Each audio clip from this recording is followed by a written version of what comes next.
Cyepress. I am from Long Island, New York, but my heart and spirit definitely resides in my parents' motherland, Trinidad and Tobago. Island gal things, you know. I am 20. I'm about to be 21 in October. Libra baby. I'm an artist, activist. I would say that oil painting is my language. Oil painting and writing are the two that I've seemed to really come back to all the time and that I take refuge in. My art, no matter what it is though, it always reflects who I am as an individual, coming from a place of blackness, coming from a place of queerness, coming from a place of knowing that those two are inherently and innately the same.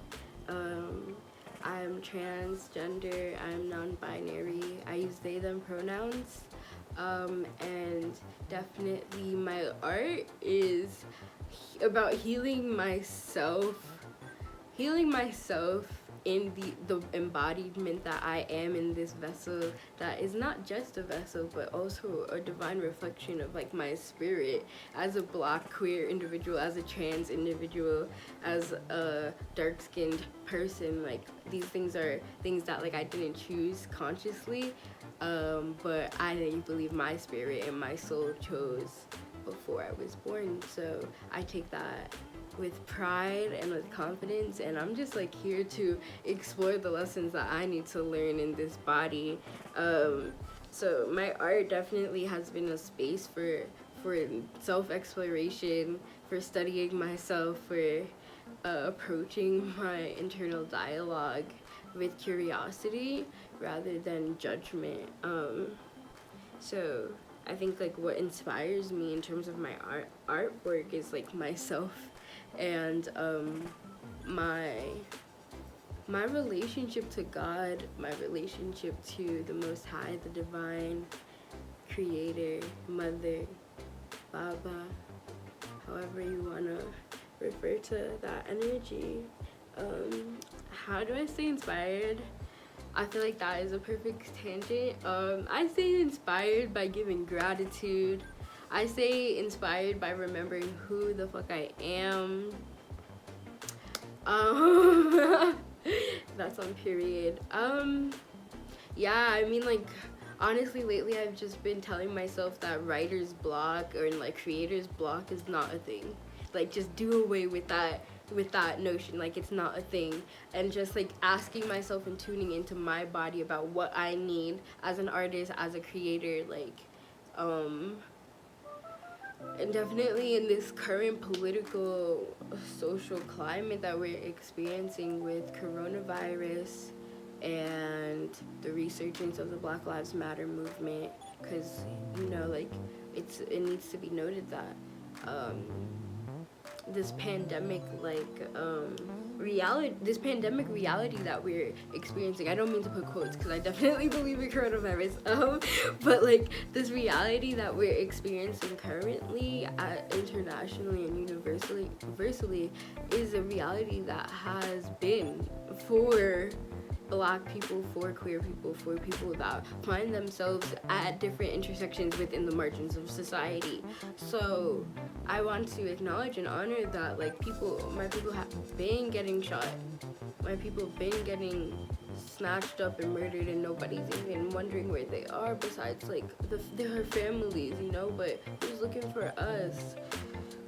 So I feel like what's happening right now, I'm feeling empowered because I've already been doing the work and been in a space of like having these discussions and then moving forward with like how to put that decolonizing and into action, however that looks like, whether that's just decolonizing my spiritual practice, whether that's decolonizing my perceptions of gender, whether that's decolonizing how I critique my art, like I've been in this space, so I'm happy to see a lot more brethren and siblings come on board and start to explore themselves and to question like this outer box that we've been put in that we're told is for our safety, but literally these structures are never for our safety as Black and queer individuals.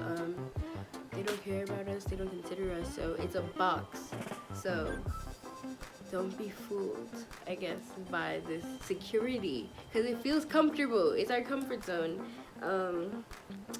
So I guess like in general, my creative shift has been during these days has just been getting out my comfort zone. I really guess getting out my comfort zone and asking myself the questions that I don't want to ask, and doing the healing work that I thought I could gloss over, and crying and breathing and doing yoga and whatever comes up in between there, because right now I feel like it's being so highlighted that I gotta worry about me, because who's worrying about me, and like as we should all be doing about ourselves, and also who do I feel responsible to be in community with, to care for, and making sure that those relationships are reciprocal. So just like tightening my community, because we're gonna really need each other as we continue to progress, as we continue to destroy these structures that oppress us, and as we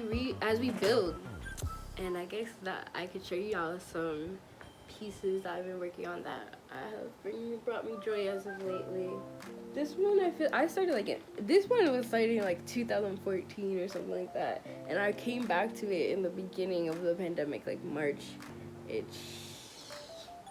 And this is interesting because, like, as I was talking about my relationship with the divine and Blackness and queerness and how that comes out, like, and healing myself, like this portrait, it has come so far. The center figure, which was like this Christ-like figure, was Black, but it was a man, a cishet man, like no queerness to it. He had like still long wavy hair, and like this is 2014 me. So thinking about like how I have become to like reimagine myself and see my own self reflected in my perceptions of the divine. So now it's a Black woman with her head wrapped. This is still a work in progress. A lot of my works are still works in progress right now. Cue Aries rising, love to pick things up and not finish them, as you can see. But a lot of works in progress. This is something else that has also been just bringing me joy and teaching me about the process of it all. I gotta respect and appreciate the process. And may the process in each stroke be as healing and as joy-filling as when you decide that it's finished for now. It was nice talking to you. I hope that you received some good messages, or maybe not, I don't know, or maybe you enjoyed my art.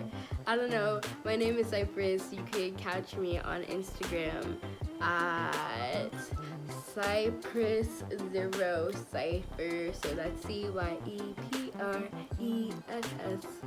0, like the number Cypher, CYPHER.